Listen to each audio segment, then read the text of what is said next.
کیسی مصیبتوں کا پہاڑ کسی کے اوپر نہیں توڑا گیا، لیکن اس کے باوجود قرآن کہتا ہے حسبتم او تدخلوا الجنت ولما یاتکم مثل الذین خلو من قبلکم، کیا تم یہ گمان کرتے ہو کہ جنت میں یوں ہی داخل ہو جاؤ گے؟ حالانکہ اتنی مصیبتیں ابھی تم پر نہیں ہوئی جتنی مصیبتیں پچھلی امتوں کے لوگوں پر آ چکی ہیں۔ خطاب صحابہ کرام سے جب یہ کیا جا رہا ہے، حالانکہ صحابہ کرام تو اللہ اور اس کے رسول کی اطاعت میں ہی زندگی گزارتے تھے، لیکن اس کے باوجود ایک مرتبہ درود پاک پڑھیں، اللہم صلی علی سیدنا صفینا حبیبنا مولانا محمد اللہم صلی علی سیدنا و مولانا محمد، توجہ میری طرف کریں، اللہم صلی علی اللہم صلی سیدنا و مولانا محمد کما تحب و ترضى بأن تصلی علیہ صلاۃ و سلام علیک یا رسول اللہ صلی اللہ تعالی علیہ وسلم۔ توجہ میری طرف کریں، تو میں یہ عرض کر رہا تھا خطاب صحابہ کرام سے ہیں جنہوں نے مصیبتوں اور اذیتوں کا ایک پہاڑ جن کے اوپر توڑا گیا، اور اب آپ اپنی گریبان میں جھانک کر دیکھیں، کیا اتنی مصیبتیں نہیں؟ بیٹھے بیٹھے بیٹھے حاجی صاحب رہنے دیں، تصلی علیہ صلاۃ و سلام علیک یا رسول اللہ صلی اللہ تعالی علیہ وسلم۔ خطاب صحابہ کرام سے کیا جا رہا ہے جنہوں کے اوپر مصیبتوں اور اذیتوں کا ایک پہاڑ پہلے ہی توڑا جا چکا ہے، لیکن اس کے باوجود صحابہ کرام رضوان اللہ تعالی اجمعین کو مخاطب کر کے یہ ارشاد فرمایا جا رہا ہے حسبتم ان تدخلوا الجنت ولما یاتکم مثل الذین خلو من قبلکم۔ توجہ میری ہی طرف کریں، آپ ادھر غور سے سنیں تو زیادہ اچھا رہے گا۔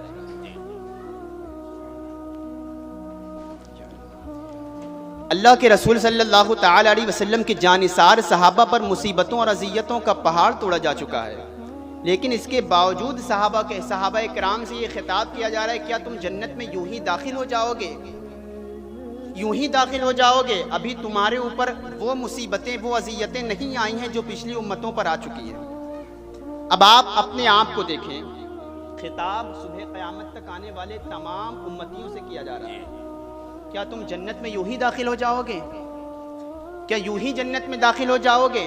ابھی تمہارے اوپر وہ مصیبتیں اور وہ اذیتیں نہیں آئی ہیں۔ آپ اس آیت کی روشنی میں اپنے آپ کو دیکھیں، اور صحابہ کرام کے چند حالات میں آپ کے سامنے ابھی آگے پیش کرتا ہوں، آپ دیکھیں صحابہ کرام کا عمل کیا ہے۔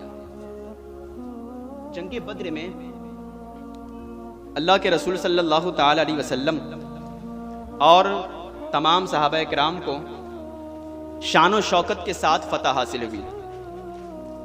شان و شوکت کے ساتھ اللہ کے رسول اور تمام صحابہ کو جنگ بدر میں فتح حاصل ہوئی، اور آپ جانتے ہیں جنگ بدر کے بعد جو جنگ پیش آئی جنگ احد اسے کہتے ہیں۔ آپ صحابہ پر مصیبتوں اور اذیتوں کا ایک پہاڑ دیکھیں، کتنی مصیبتیں دی گئی ان کو، لیکن اس کے باوجود ان سے خطاب کیا جا رہا ہے۔ آج ہمارا حال کیا ہے، اسی بیک گراؤنڈ میں آپ اپنے آپ کو بھی دیکھیں، کیا ہمارے اوپر اتنی مصیبتیں آتی ہیں؟ جب صحابہ سے یہ کہا جاتا ہے اتنی اذیتوں آنے کے باوجود ان سے کہا جا رہا ہے جنت میں یوں ہی داخل ہو جاؤ گے، تو پھر ہم اور آپ کہاں رہیں گے؟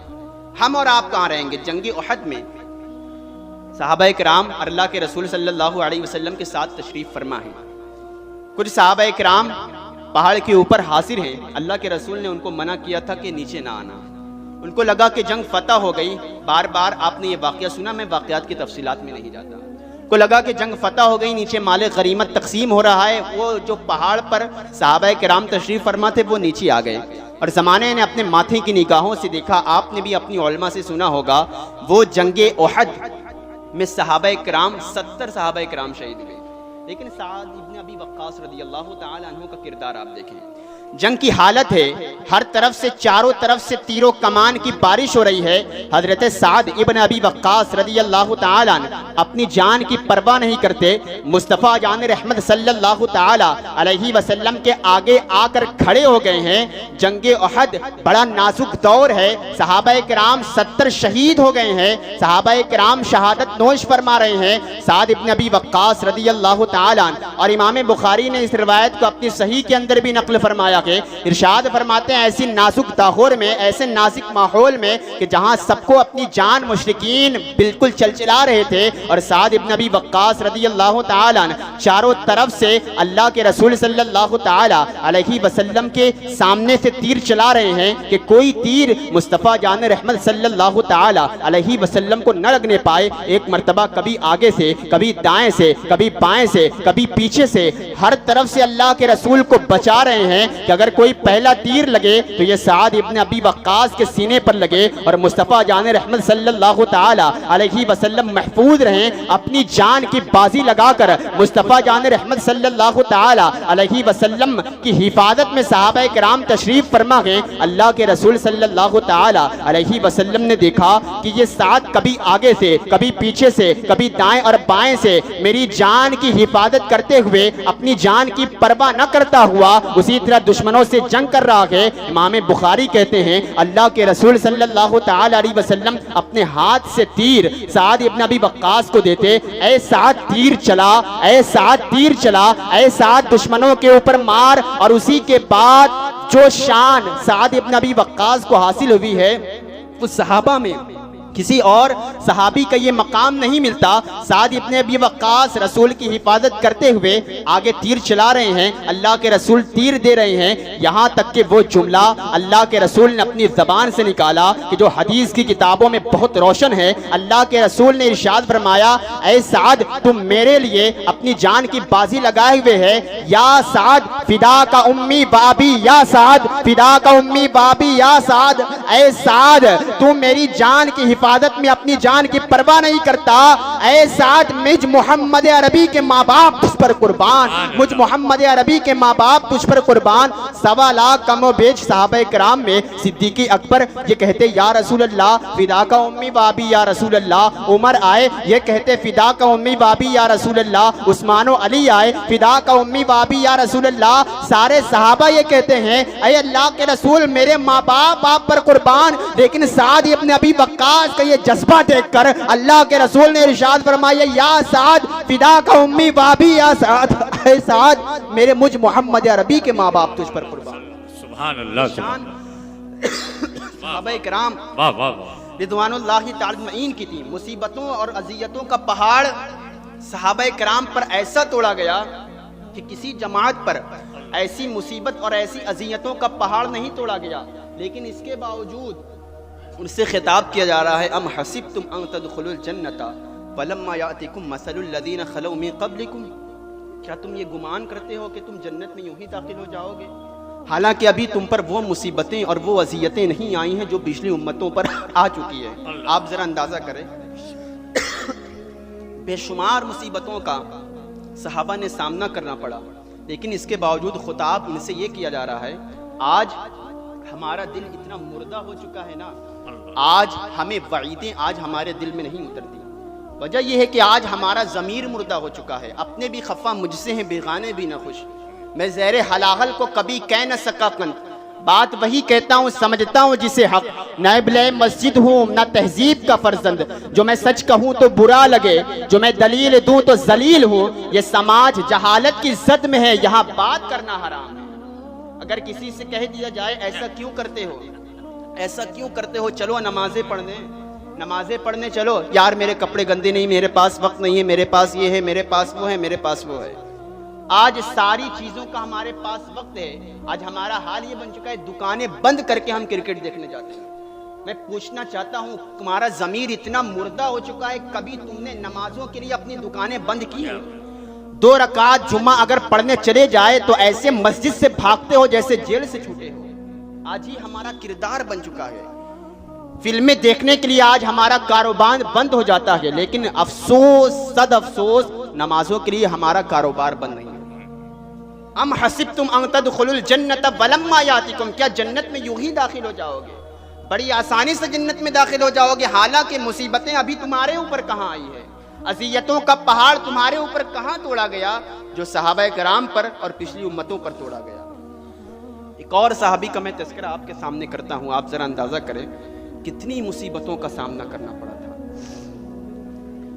حضرت ابو بصیر رضی اللہ تعالیٰ، ہو سکتا ہے آپ میں سے بہت کم لوگوں نے حضرت ابو بصیر رضی اللہ تعالیٰ عنہ کا نام سنا ہوگا۔ صحابی رسول ہیں حضرت ابو بصیر رضی اللہ تعالی. صلح حدیبیہ کے وقت بہت سارے معاہدات ہوئے تھے، میں سب کی تفصیلات میں نہیں جاتا، آپ نے سنا ہوگا علماء سے. صلح حدیبیہ کے وقت مشرکین سے اور اللہ کے رسول سے کچھ معاہدے، کچھ شرائط ہوئے تھے.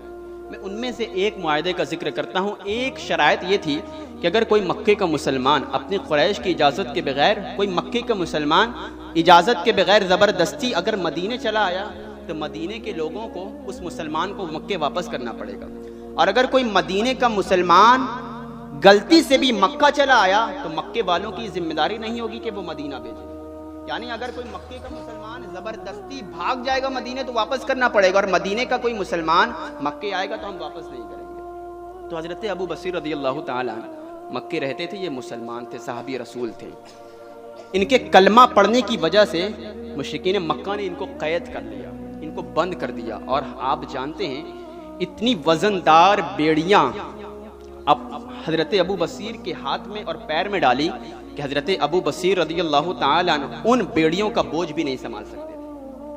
یہاں تک کہ تاریخ میں یہ بات موجود ہے کہ حضرت ابو بصیر رضی اللہ تعالیٰ عنہ ایک دن اس قید سے آزاد ہو کر، یعنی قید کو توڑ کر، حضرت ابو بصیر رضی اللہ تعالیٰ عنہ اسی طرح ہاتھ میں اور پاؤں میں زنجیر بندی ہوئی تھی، بھاری بھرکم زنجیر، اسی طرح مدینے آنے لگے. اور روایت میں صحابہ کرام بیان کرتے ہیں کہ وہ جو زنجیر جو پیر اور ہاتھ میں کڑا تھا، اس کا وزن اتنا بھاری تھا کہ حضرت ابو بصیر جس راستے سے گزرتے تو اس کے بھاری بھرکم وزن کی وجہ سے حضرت ابو بصیر کے ہاتھ اور پیر کٹ گئے تھے. اسی طرح خون نکل رہا تھا اور حضرت ابو بصیر مدینے کی طرف جا رہے ہیں. صحابہ کہتے ہیں یہ منظر دیکھنے لائق نہیں تھا. جو راستے سے، جس گلی سے حضرت ابو بصیر گزرتے، اس گلی میں خون حضرت ابو بصیر کا نظر آتا. اس طرح کرتے کرتے کئی دنوں کا سفر کر کے بھوکے پیاسے حضرت ابو بصیر مدینے اللہ کے رسول کے پاس پہنچے.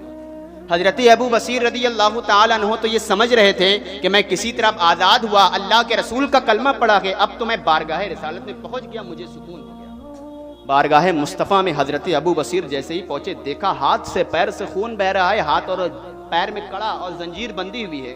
یا رسول اللہ میں مکے سے بھاگ آیا. اتنا کہنا تھا، تبھی مکے کے 2 سپاہی اللہ کے رسول کے پاس بھی آ گئے.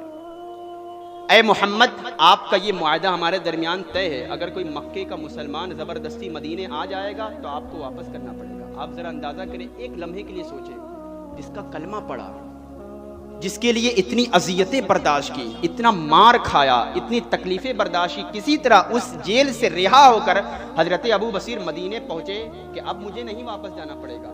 لیکن اللہ کے رسول نے حضرت ابو بصیر کی طرف دیکھا، ابو بصیر تیری تکلیف مجھے نظر آ رہی ہے، لیکن میں نے ان سے وعدہ کیا ہوا ہے، تجھے واپس جانا پڑے گا. کیا سوچو اگر ہم اور آپ ہوتے، کیا دل نہیں ٹوٹ جاتا؟ کیا دل نہیں ٹوٹتا کہ جس کے لیے اتنی مصیبتیں کھائیں، اتنی مصیبتیں اور اذیتوں کا پہاڑ توڑا گیا، آج اس کے پاس آیا ہو تو وہ بھی ہمیں واپس کر رہا ہے. حضرت ابو بصیر کہتے ہیں ٹھیک ہے. وہ دونوں سپاہی حضرت ابو بصیر کو اپنے ساتھ لے کر چلے گئے. حضرت ابو بصیر پیچھے مڑ مڑ کر دیکھتے اور یہ روایت کوئی ہوائی روایت نہیں ہے، بلکہ سعد طبقات الکبریٰ امام محمد ابن سعد نے اپنی کتاب میں نقل فرمائی ہے. مڑ مڑ کر حضرت ابو بصیر دیکھتے رہے. اللہ کے رسول کی آنکھ میں آنسو تھے. اللہ کے رسول نے اپنی دعا کے ہاتھ اٹھائے، مولا ابو بصیر تیرے لیے جا رہا ہے، تو ہی اس کا محافظ بننا. تیری دعا نہ اثر سے کبھی ملعول ہوئی، ادھر زبان سے نکلی ادھر قبول ہوئی. رسول پاک دعا کر رہے ہیں، مولا تیرے لیے جا رہا ہے ابو بصیر، اس کا محافظ بھی تو ہی بنے گا. اور زور بلند آواز میں کہا جب دور ابو بصیر چلے گئے، اے ابو بصیر ایک وقت آئے گا میرا پیغام تجھ تک ضرور پہنچے گا. حضرت ابو بصیر چلے گئے. جب اوجھل ہو گئے آنکھ سے تو جو مشرکین کے 2 سپاہی تھے انہوں نے تانا دینا شروع کیا، دیکھ تو محمد عربی کا کلمہ پڑھتا تھا، آج تو نے انہیں واپس کر دیا. تو ان کا کلمہ پڑھنے چلا تھا، تو بڑی ان کی باتیں کیا کرتا تھا، بڑا ان پر ناز کیا کرتا تھا، ان کے لیے مار کھایا کرتا تھا، خون ان کے لیے بہایا. آج تو ان کے پاس آیا اور انہوں نے بھی تجھے واپس کر دیا. خوب کان بھرنا شروع کیا. حضرت ابو بصیر کو ایک غصہ آیا، ہاتھ اٹھایا، ایک تھپڑ اس سپاہی کے اوپر مارا اور ایک جملہ ارشاد فرمایا، اے نادان اب تو میرا یقین کامل اور بڑھ گیا ہے، اس لیے کہ میرے مصطفیٰ اپنے وعدے کا بڑا پابند ہے. سبحان اللہ سبحان اللہ سبحان میرا یقین اور میری استقامت اور زیادہ بڑھ گئی ہے کہ اسلام میں آنے کے بعد کوئی وعدہ خلافی نہیں ہوتی، بلکہ میرے مصطفیٰ وعدے کا بڑا پکا ہے۔ اب تو مجھے اور استقامت ملی۔ سبحان اللہ تھپڑ مارا اور تلوار نکالی، ایک سپاہی کو وہی قتل کر دیا، دوسرا ڈر کے مارے بھاگ گیا۔ حضرت ابو بصیر نے عرض کیا اپنے من ہی میں، مکے جاؤں گا تو وہ لوگ مجھے ماریں گے اور مدینے جاؤں گا تو وعدہ خلافی ہوگی۔ حضرت ابو بصیر جنگل میں نکل گئے اور اسی طرح جنگل میں رہتے رہتے کئی سال گزر گئے۔ روایتوں میں آتا ہے حضرت ابو بصیر دن میں کھیتی کرتے اور رات میں پہاڑ کی طرف چڑھ جاتے اور مدینے کی طرف رک کر کے یہ انتظار کرتے، یا رسول اللہ آپ کا پیغام کب آئے گا، کب آپ کا پیغام آئے گا۔ حضرت ابو بصیر کئی سال گزر گئے، حتیٰ کہ ابو بصیر کا بیماری لاحق ہوئی، ایک بیماری مبتلا ہو گئے، طبیعت علیل ہوئی۔ کچھ صحابہ کرام مکے سے بھاگ کر حضرت ابو بصیر کے پاس بھی آ گئے تھے۔ ارشاد فرمایا اے ابو بصیر اب تیری موت کا وقت آ گیا ہے۔ حضرت ابو بصیر رضی اللہ تعالی عنہ کا یہ یقین کامل تھا کہ اب تک مجھے دنیا کی کوئی طاقت موت تک نہیں پہنچا سکتی، اس لیے کہ میرے مصطفیٰ نے ارشاد فرمایا ہے کہ ابو بصیر میرا پیغام تجھ تک پہنچے گا، جب تک رسول پاک کا پیغام میرے قریب نہ آ جاتا دنیا کی کوئی طاقت مجھے مار نہیں سکتی۔ یہ میرا یقین کامل کہتا ہے۔ حضرت ابو بصیر پہاڑ پر انتظار کرتے، روز رات میں مدینے کی طرف رک کر کے یہی انتظار کرتے، حتیٰ کہ ایک دن وہ آیا کہ حضرت ابو بصیر نزع کے عالم میں پہنچ گئے، بالکل حتیٰ کہ ہلنے کی بھی طاقت نہ تھی۔ کسی نے کہا کہ اب وقت حضرت ابو بصیر کا آ گیا ہے، حتیٰ کہ ابو بصیر ہلنے کی بھی طاقت نہیں رکھتے تھے کہ دو صحابی حضرت ابو بصیر کے پاس آئے، اے ابو بصیر چل، اللہ کے رسول صلی اللہ علیہ وسلم کا پیغام آ گیا، سبحان اللہ بلاوا آئے گا مصطفیٰ جان رحمت سے، پیغام آئے گا۔ وہ حضرت ابو بصیر جس کے اندر ہلنے کی بات کرنے کی طاقت نہیں تھی، جیسے ہی دو صحابی کو دیکھا حضرت ابو بصیر اٹھ کر کھڑے ہو گئے اور زور زور سے لبیک یا رسول اللہ کی صدائیں بلند کرنے لگے۔ یا رسول اللہ میں حاضر ہوا، تو میں یہ عرض کر رہا تھا زنجیریں جس کے لیے کھائیں، خون جس کے لیے بہایا، مار جس کے لیے کھائیں، لیکن اس کے باوجود قرآن صحابہ کو کیا کہتا ہے، ام حسبتم ان تدخلوا الجنۃ ولما یاتکم، کیا تم یہ گمان کرتے ہو جنت میں یوں ہی داخل ہو جاؤ گے؟ ابھی تمہارے اوپر وہ مصیبتیں نہیں آئیں۔ اتنی مصیبتیں اگر کسی کو دے دیا جائے تو بندہ کب زندہ رہتا ہے، لیکن اس کے باوجود صحابہ سے اصل میں یہ ہمارے لیے ہے، یہ ہمارے لیے ہے، لیکن ہمارا ضمیر اتنا مردہ ہو چکا ہے کہ ہمیں کسی چیز کوئی نصیحت ہمیں اثر نہیں کرتی۔ اگر ہم چند دن نمازیں پڑھ لیں تو آج ہمارا حال یہ ہے کہ آج ہم رات بھر اپنا وقت برباد کریں گے، کوئی گیم میں، کوئی موبائل میں۔ فجر کا جب وقت ہوتا ہے تو ہم سوتے ہیں اور 12 بجے ہم سو کر اٹھتے ہیں۔ یہ آج ہمارے سماج کی یہ فارمیٹی اور یہ رواج بن چکا ہے۔ آج رات بھر ہم جاگتے ہیں اور فجر کی اذان جیسے ہی ہوتی ہے تو ہم سو جاتے ہیں۔ کون یاد کرے گا ہمیں اس دور خود غرضی میں؟ حالات ایسے ہیں لوگوں کو خدا یاد نہیں، ہم کون ہیں کیا ہیں باخدا یاد نہیں، اپنے اسلاف کی کوئی بھی ادا یاد نہیں ہے، اگر یاد تو کافر کے ترانے ہی بس ہے، اگر نہیں یاد تو مسجد کی صدا یاد نہیں۔ بنت حوا کو نچاتے ہیں سر عام محفل میں، کتنے سنگ دل ہیں کہ رسم حیا یاد نہیں۔ آج اپنی ذلت کا سبب یہی ہے، شاید سب کچھ یاد ہے مگر خدا یاد نہیں۔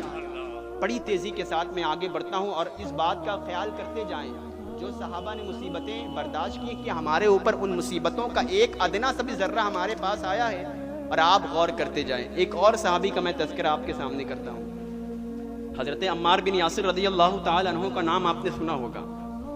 کون ہے حضرت عمار بن یاسر؟ کون ہے حضرت عمار بن یاسر؟ والدہ حضرت سمیہ رضی اللہ تعالی عنہ ہے۔ کون ہے حضرت سمیہ رضی اللہ تعالی عنہ؟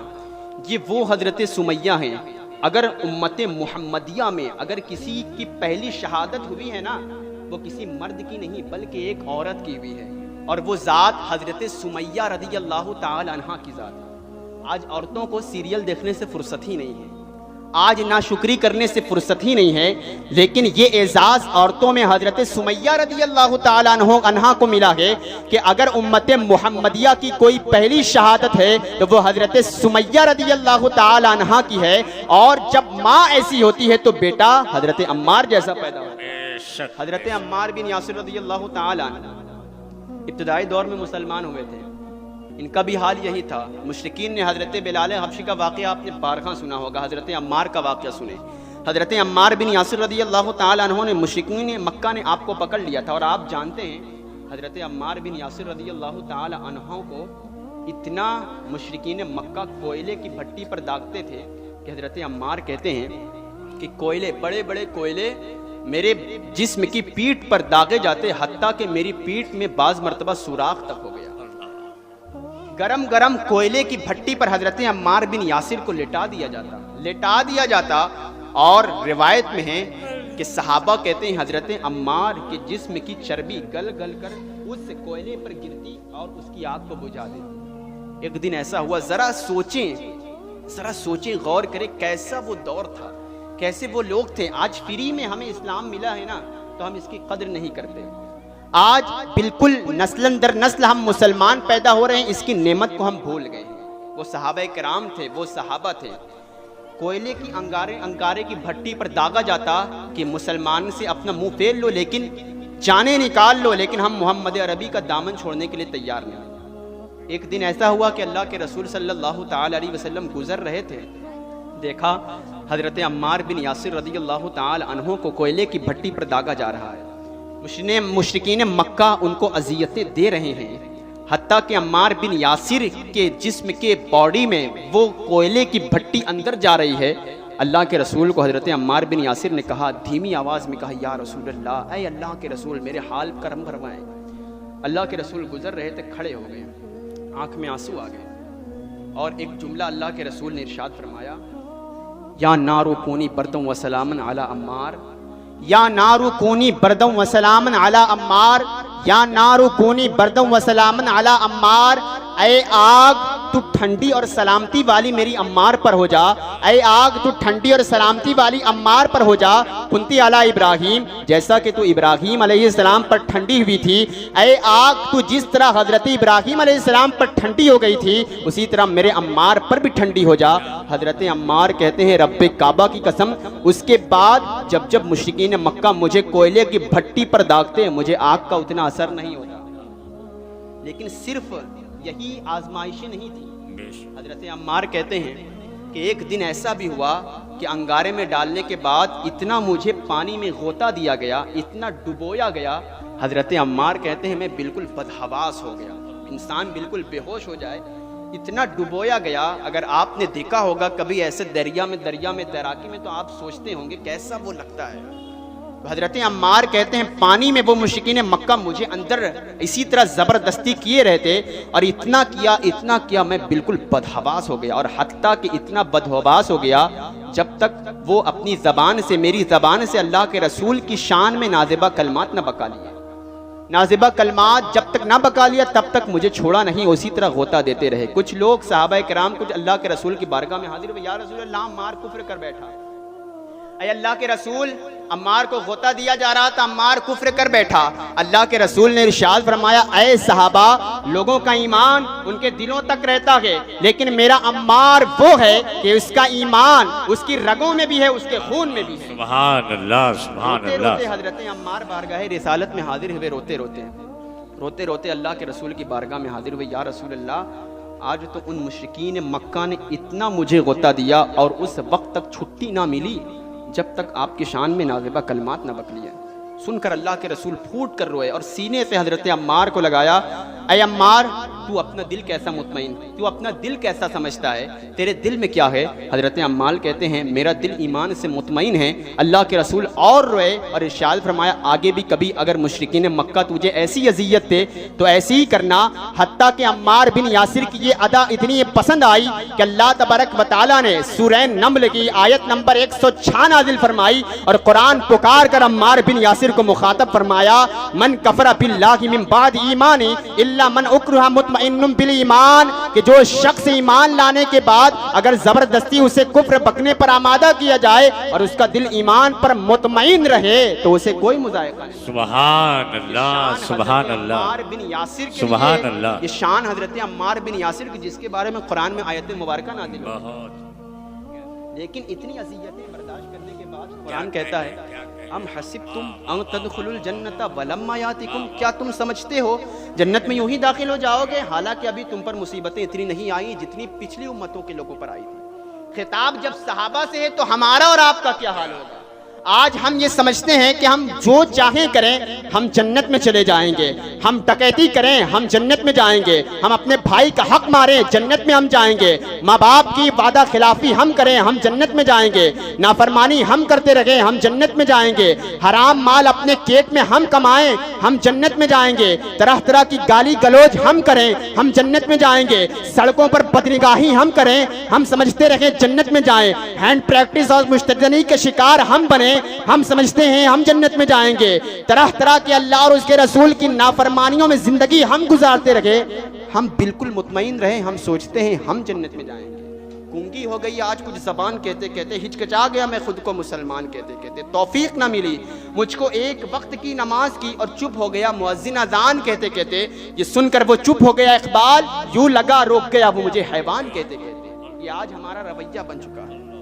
کل کے وہ صحابہ کرام تھے، کل کے وہ لوگ تھے کہ جو تنہا ہوتے تھے لیکن ہزاروں پر بھاری ہوتے تھے۔ آج ہم ہزار ہیں لیکن ہم تنہا سے ڈرتے ہیں۔ وجہ یہ ہے کہ ایمان کی کمزوری، آج ایمان ہمارے اندر نہیں پایا جاتا، آج ہمارا ضمیر مردہ ہو چکا ہے، آج ہماری اپنی قبر کی، اپنی آخرت کی، اپنی نزا کا وقت یاد نہیں آتا۔ ہم سوچتے ہیں کہ ہم دنیا میں ہمیشہ رہیں گے۔ ایک اور صحابی حضرت عمر فاروق اعظم رضی اللہ تعالی عنہ کا حال دیکھیں۔ کون ہے حضرت عمر ابن خطاب رضی اللہ تعالی؟ 22 لاکھ میل مربع کا حاکم ہے حضرت عمر، 22 لاکھ میل مربع آدھی دنیا کا حکومت کرنے والا یہ عمر، حضرت عمر ابن خطاب رضی اللہ تعالی عنہ فجر کی نماز پڑھا رہے تھے۔ آخری بات میں پیش کر کے گفتگو تمام کر دینا چاہوں گا، ابھی حضرت بھی آنے والے ہیں۔ اللہ تبارک و تعالیٰ سے دعا ہے کہ مولا تعالیٰ پہلے مجھے اور اس کے بعد آپ کو بھی عمل کرنے کی توفیق عطا فرمائے، کیونکہ آج عمل ہمارے درمیان بہت کم ہو چکا ہے۔ جلسے تو بہت ہوتے ہیں، اور ایک بات آپ کو یہ بھی بتا دوں، یہ کوئی روایتی اسٹیج نہیں ہے، یہ کوئی روایتی جلسہ اور روایتی اسٹیج نہیں ہے، بلکہ یہ وہ جلسہ اور یہ وہ اسٹیج ہے جہاں سرکار کعبہ کی آمد ہوتی ہے۔ تو یہ فیضان جاری ہے، تو کوشش کریں کہ ہم یہاں سے جائیں تو صرف ایسے ہی نہیں بلکہ کچھ لے کر جائے، کچھ فیض لے کر جائے، اور جیسے آئے تھے ویسے نہیں بلکہ یہاں اس کو بدل کر جائے، تب آپ کو فیض حاصل ہوگا، تب آپ کو روحانیت حاصل ہوگی، اور وہ سکون ملے گا کہ ایسا سکون دنیا کا کوئی ڈاکٹر نہیں دے سکتا۔ ضرورت اس بات کی اپنے قلب کو بدلے۔ حضرت عمر ابن خطاب رضی اللہ تعالیٰ عنہ فجر کی امامت کر رہے ہیں۔ حضرت عمر دیکھیں، حضرت عمر کا، حضرت عمر ابن خطاب فجر کی امامت کر رہے ہیں۔ ایک مجوسی شخص سے چھپا ہوا تھا دشمن، حضرت عمر فاروق اعظم رضی اللہ تعالی عنہ کے پیٹ میں اس نے 6 مرتبہ خنجر بھونک دیا تھا۔ نماز میں حاضر ہے، امامت، مصلی امامت پر مسجد نبوی میں حضور کے مصلی پر عمر تشریف فرمائے، فجر کی نماز پڑھا رہے ہیں، 6 مرتبہ حضرت عمر کے پیٹ میں خنجر بھونکا، حضرت عمر مصلی رسول پر گر گئے۔ آگے کی صف میں حضرت عبد الرحمن ابن عوف رضی اللہ تعالی عنہ تشریف فرماتے، آگے بڑھ کر اسی کے آگے سے نماز پڑھانا شروع کر دیا۔ جب نماز سے فارغ ہوئے تو چند لوگ اس کو پکڑنے کے لیے، جس نے خنجر بھونکا تھا، پکڑنے کے لیے دوڑے، تو اس نے سوچا کہ اگر یہ مجھے پکڑیں گے تو مجھے ماریں گے، اس نے اپنے بھی پیٹ میں خنجر بھونک لیا، اور اس طرح اس نے خودکشی کر لی۔ مختارات میں بھی یہ واقعات موجود ہے، اور سیرت عمر میں اور طبقات ابن سعد میں بھی ان واقعے کا ذکر موجود ہے۔ اپنے پیٹ میں بھی خنجر بھونک لیا، نماز سے فارغ ہوئے، حضرت عمر ابن خطاب رضی اللہ تعالی عنہ کو گھر لے جایا گیا۔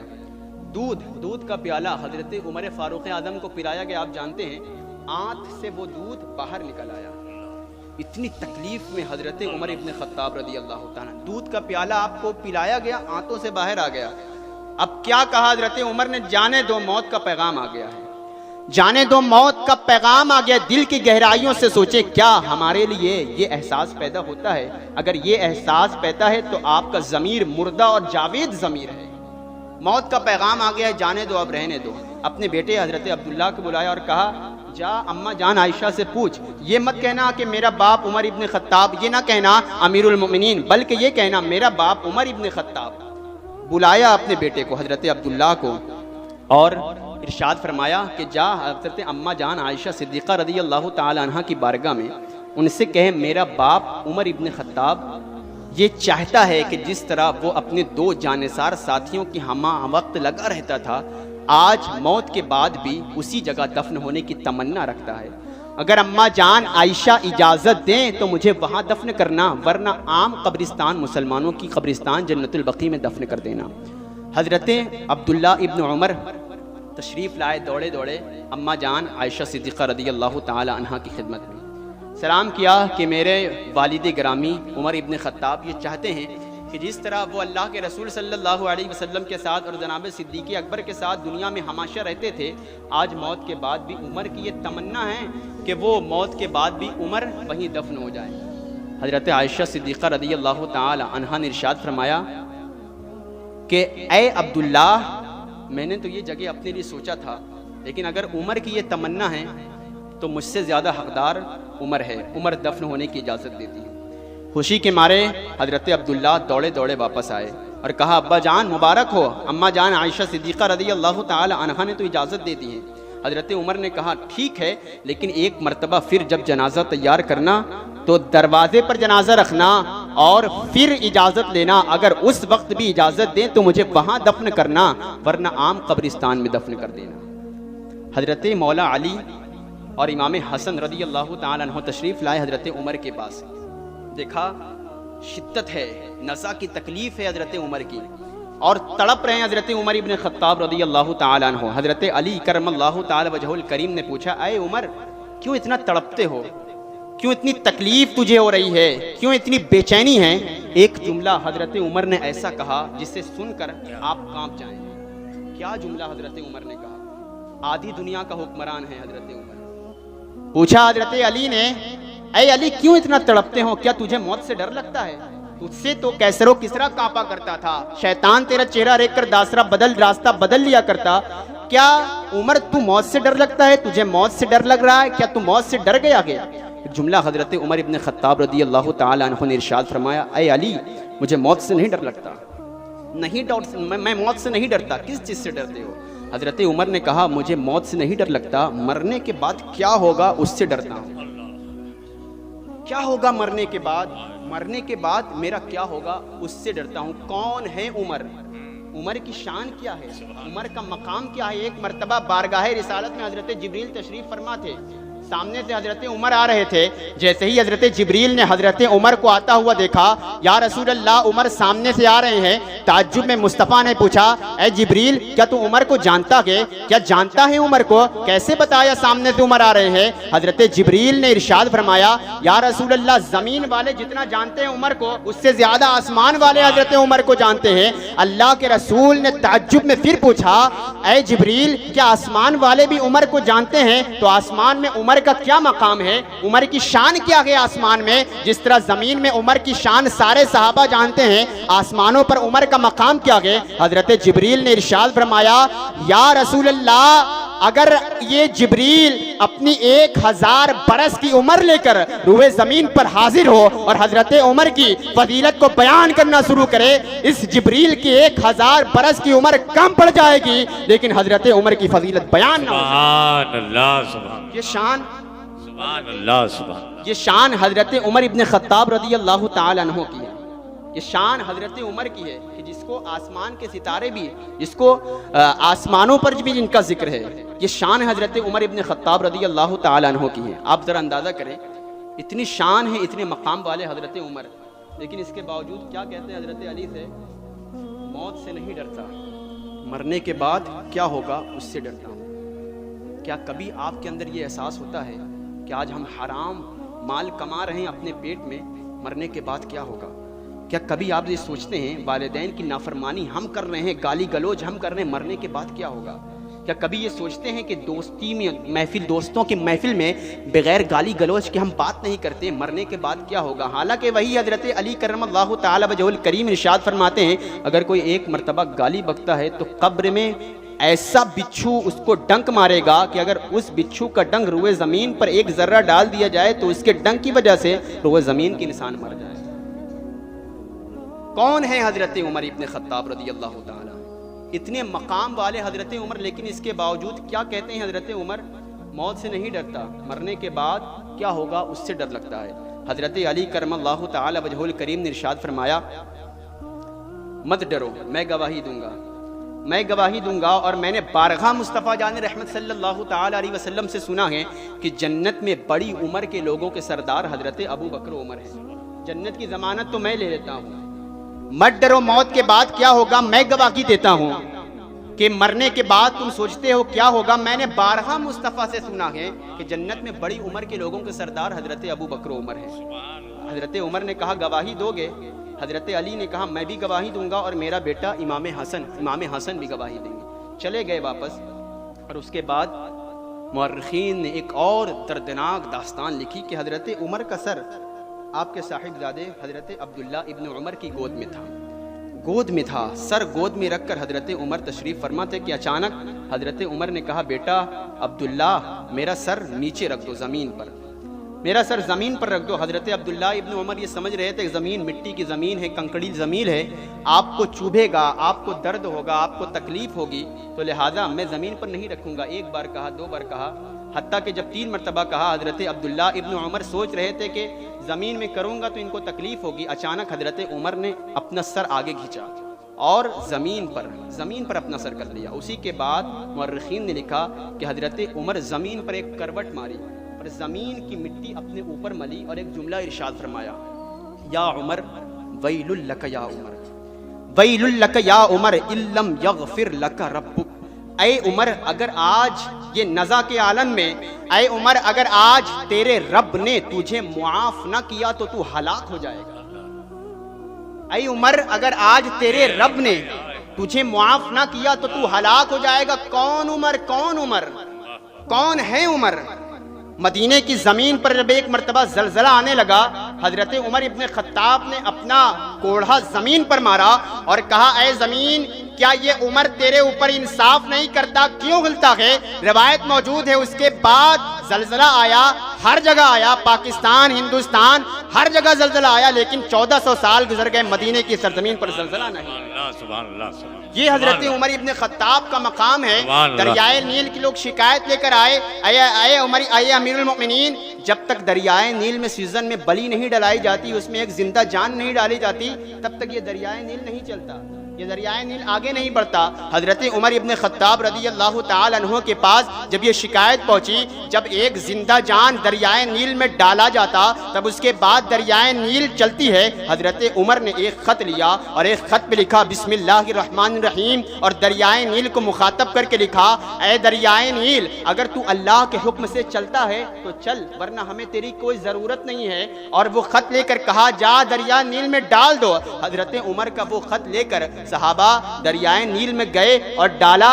1450 سال گزر گئے، آج تک دریائے نیل بغیر بلی کے چل رہا ہے. یہ شان حضرت عمر کی. اس کے باوجود حضرت عمر کیا کہتے ہیں؟ ویل لک یا عمر ان لم یغفر لک ربک. اے عمر اگر آج تیرے رب نے تجھے معاف نہ کیا تو تو ہلاک ہو جائے گا. مصطفیٰ جس کے بارے میں ارشاد فرماتے ہیں کہ جب قیامت کے دن حشر کے میدان میں جانے کے لیے مردہ قبر سے جب سب کو اٹھایا جائے گا تو اس طرح اٹھایا جائے گا. مصطفیٰ ارشاد فرماتے ہیں میرا دائنا ہاتھ حضرت ابو بکر کے ہاتھ میں ہوگا اور یہ بایاں ہاتھ حضرت عمر کے ہاتھ میں ہوگا.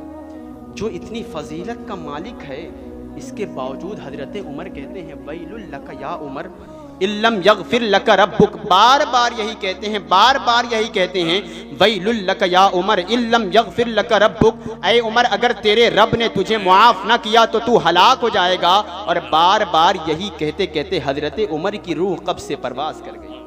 آپ ذرا اندازہ کریں، ام حسبتم ان تدخلوا الجنۃ ولما یاتکم، کیا تم یہ سوچتے ہو، یہ خیال کرتے ہو جنت میں یوں ہی داخل ہو جاؤ گے جب تک ابھی تمہارے اوپر وہ اذیتیں، وہ مصیبتیں نہیں آئی ہیں جو پچھلی امتوں پر آ چکی ہیں. آپ ذرا سوچیں، دل کی گہرائیوں سے سوچیں آج ہمارا حال کیا بن چکا ہے. جیسا کہ ابھی میں نے آپ کے سامنے تذکرہ کیا، آج ہمارے بچوں کا، آج ہمارے نوجوانوں کا حال یہ ہے کہ آج حضور کی سیرت ہمیں معلوم نہیں ہے، حضور کی ازواج کے نام ہمیں معلوم نہیں ہے، آج خلفاء کے نام ہمیں معلوم نہیں ہے. اگر ہمیں معلوم ہے تو کرکٹروں کے سارے نام یاد ہیں، ایکٹروں کے سارے نام یاد ہیں، فلمی ڈراموں کے سارے نام یاد ہیں، لیکن افسوس صد افسوس آج ازواج مطہرات، صحابہ کرام، خلفائے راشدین کے نام ہمیں یاد نہیں ہیں. آج اتنے دین سے ہم دور ہو چکے ہیں، اتنا ہمارا ضمیر مردہ ہو چکا ہے کہ آج مغربی تہذیب ہمارے اوپر اتنی آمادہ ہو چکے ہیں کہ ہم نے اللہ کے رسول صلی اللہ علیہ وسلم کی تعلیم کو چھوڑا اور اپنے پیٹھ کے پیچھے پھینکا اور آج مغربی تہذیب، مغربی تعلیم کو آج اپنائے ہوئے ہیں اور اسی کو فالو کرتے ہوئے ہم زندگی گزار رہے ہیں. کیا مغربی تہذیب ہمارے لیے نجات ہے؟ نہیں. کون سی تعلیم ہمارے لیے نجات ہے؟ اللہ کے رسول صلی اللہ تعالی علیہ وسلم اگر ہم آج بھی ہم سچے دل سے اللہ اور اس کے رسول کی تعلیمات کو اپنا لیں، آج بھی اگر ہم حضور علیہ الصلوۃ والسلام کے بتائے ہوئے راستے پر عمل کر لیں، رب کعبہ کی قسم وہ دن دور نہیں جب یہ مردہ قوم زندہ قوم نظر آتی آئے گی، جب یہ مردہ دل زندہ ہوتے نظر آئے گا، اس لیے کہ نجات تبھی ہوگی جب بندہ اللہ اور اس کے رسول کی اطاعت میں ہی زندگی گزارے گا۔ اللہ اور اس کے رسول کی اطاعت میں جب ہم زندگی گزاریں گے تو ہم دنیا میں بھی کامیاب رہیں گے اور آخرت میں بھی کامیاب رہیں گے۔ اور میں پھر ایک بات آپ کو یاد دلاتا چلوں اور اپنی گفتگو تمام کروں، ام حسبتم ان تدخلوا الجنۃ ولما یأتکم مثل الذین خلوا من قبلکم، کیا تم یہ گمان کرتے ہو کہ جنت میں ایسے ہی داخل ہو جاؤ گے حالانکہ ابھی تم پر وہ مصیبتیں نہیں آئی ہیں، وہ اذیتیں نہیں آئی ہیں جو پچھلی امتوں پر آتی تھی۔ تو اللہ کا شکر ادا کرو، نعمتوں کا شکر ادا کرو اور اسی طرح زندگی گزارو جس کا حکم ہمیں اللہ اور اس کے رسول نے عطا فرمایا ہے۔ طوفان لوح لانے سے اے چشم فائدہ، 2 اشک ہی کافی ہیں اگر کچھ اثر کرے۔ اللہ تبارک و تعالی ہمیں کہنے اور سننے سے زیادہ عمل کرنے کی توفیق عطا فرمائے۔ جو کچھ بیان میں قصداً اور سہواً غلطیاں ہوئی ہوں مولا معاف فرمائے۔ استغفر اللہ ربی من کل ذنب واتوب الیہ، واخر دعوانا ان الحمد للہ رب العالمین۔ السلام علیکم۔ علیکا اشرفی شیدا تمہارا کر کے دنیا سے کنارا، رکھتا ہے تم سے سہارا،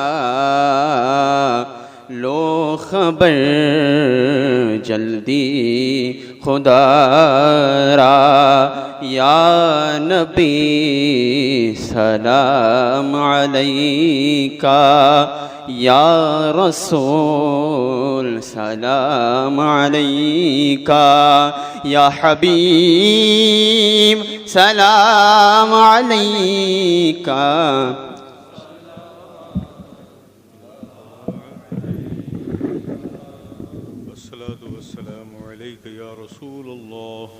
الصلاة والسلام عليك يا حبيب الله، الصلاة والسلام عليك يا نبي الله، وعلى آلك وأصحابك يا رسول الله صلى الله تعالى عليه وسلم۔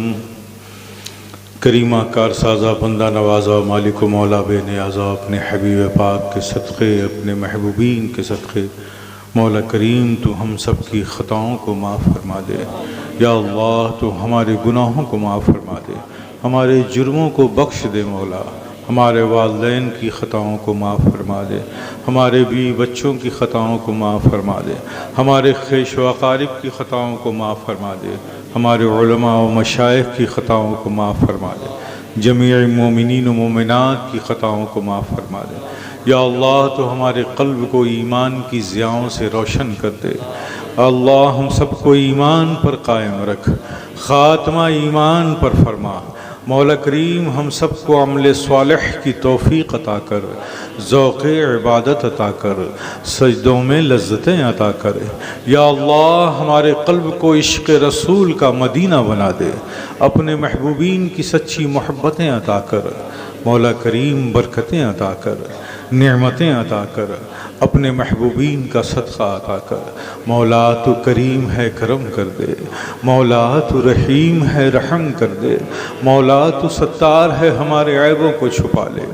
یا اللہ ہم میں جو پریشان حال ہیں مولا تو ان کی پریشانیوں کو دور فرما دے، جو بارے قرض میں ہیں مولا تو انہیں قرض سے نجات دے دے، جو تنگ دستی کے شکار ہیں مولا تو ان کے گھروں میں خوشحالی عطا کر دے، جو بے روزگار ہیں مولا تو انہیں روزی عطا کر دے، جو بے اولاد ہیں مولا تو انہیں صاحب اولاد بنا دے، جو مولا جن بچے بچیوں کے رشتے نہیں ہیں مولا تو انہیں غیب سے اچھے رشتے عطا کر دے۔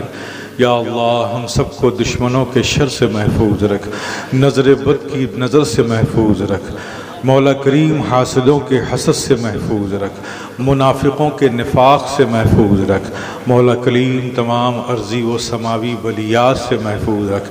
یا اللہ ہم سب کو ہر حادثات سے محفوظ رکھ، مولا کریم سب کو صحت و زندگی و سلامتی عطا کر۔ یا اللہ ہم سب کو اپنے حفظ و امان میں رکھ۔ مولا کریم سب کو خوش رکھ، شاد رکھ، آباد رکھ۔ یا اللہ جو بچے تیرے کلام کو جنہوں نے اپنے سینوں میں محفوظ کیا ہے مولا، تو ان کے سینوں میں کشادگی عطا کر۔ یا اللہ تو ان کے حافظے کو مضبوطی عطا کر۔ یا اللہ زندگی کی آخری سانسوں تک یہ قرآن کے سینوں میں محفوظ رہے مولا تو فضل فرما دے۔ جن اساتذہ نے ان بچوں کے ساتھ محنتیں کی ہیں مولا تو ان کی محنتوں کو قبول فرما لے، دنیا و آخرت میں اس کا اجر عطا کر۔ اس ادارے میں جن لوگوں نے خدمتیں کی، اس ادارے کو ان بچوں کی تعلیم کے لیے سہولتیں فراہم کی مولا کریم تو ان سب معاونین کی خدمتوں کو، محبتوں کو، تعاون کو قبول فرما لے۔ ان کے گھروں میں خیر و برکت عطا کر، ان کی اولادوں کو ان کے لیے ثواب جاریہ بنا دے۔ یا اللہ جو کچھ ذکر خیر ہوا مولا تو اسے قبول فرما لے۔